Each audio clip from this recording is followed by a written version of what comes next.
halfway there. That one's 16.9. So I went from 17.4 down to 17. We're going to take it down to 16.4. So we're going to keep grinding this down this way. And then when we're done, we'll take a file and we're going to go across this way and make scratch marks across to make sure that we're getting 100% flat surface and don't have any high and low spots. We're going to do it in that direction, and then we'll cross scratch it in this direction and see what we have for markings. But our finished product on this one wants to be 16.4. That's 1 millimeter difference. Alright, here's what we found out.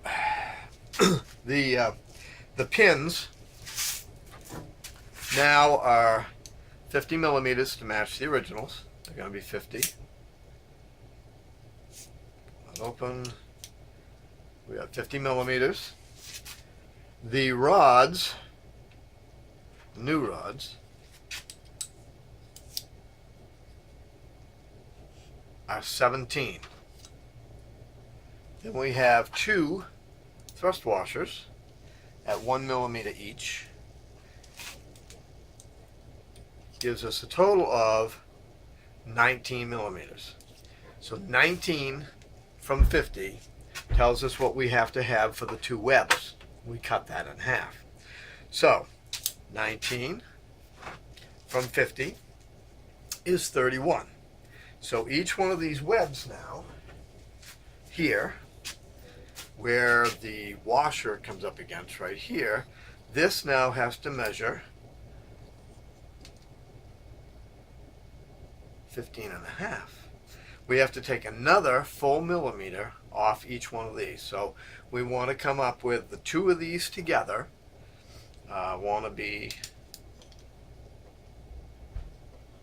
15.5, which plus the 19 gives me the 50. Alright, well, we're back at our project. We finally got our crank completely pressed back together. And as you can see, with the machining of the webs now, this new rod fits right in here, and our distance now on both sides is back to what it should be on all journals. So every cylinder now is back where we should be pressing this together and getting the run out. Back we're within 2 thousandths from one end to the other end. 2 thousandths here, 2 thousandths here. Most of it is in the web, the bevel of the web going this way, so it's on the pin part. So when we torque this down now onto these bearings and we reseal the case, that should take the warp back out of it. So the next thing we've got to do is put the case back together. We're waiting for, we have to make a new gasket here. There's supposed to be a little O-ring that goes along the whole length of this. Well, it's a round seal like an O-ring, but it's endless. And you just put a bead in each trough. We don't have any, so we're making our own out of RVT. That should seal here, and we're going to dry seal. I might put just a film of sealer on the inside on the case, on each side, and use like a gasket shellac maybe. I don't really want to put anything through there because it was dry before, so I think we'll probably put it back dry again. It does a really good seal. So next thing to do, another thing, these bearings and these ends, we made sure that the closed part of the race here is facing out on both ends. That keeps the balls on the inside, so if the race was to disintegrate, the balls would actually travel in between the 2 bearings on each one.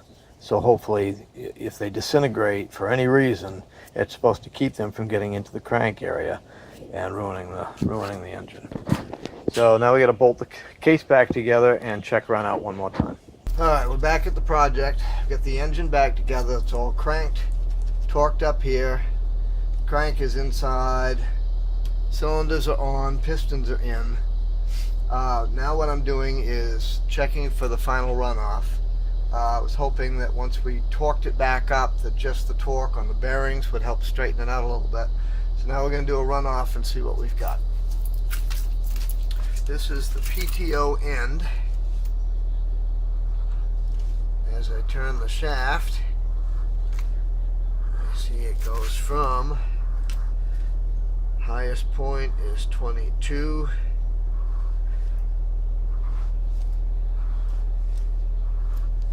to 19.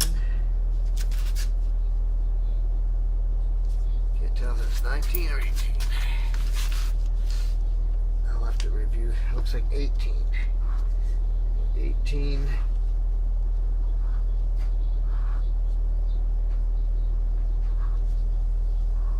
20 to 22. So we're off 4 thousandths. I'll have to check the book to find out exactly what the tolerances are, what they allow us to have.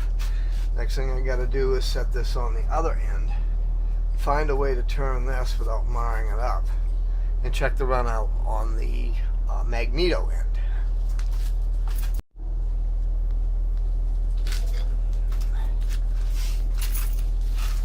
Alright, now we have turned the engine around. We're on this end here is the end with the magneto, so it actually sticks out a little bit further.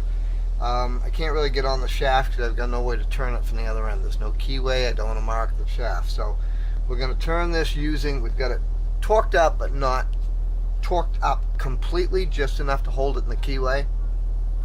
So we're just going to go ahead and turn it here and see what we've got for runoff.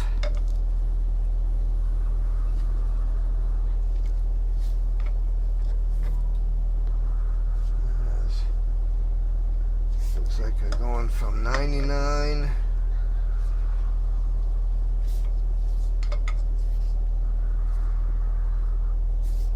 and a half. That's 0. 0 to 5. So it looks like 5 thousandths. That's the 0. That's 5 thousandths.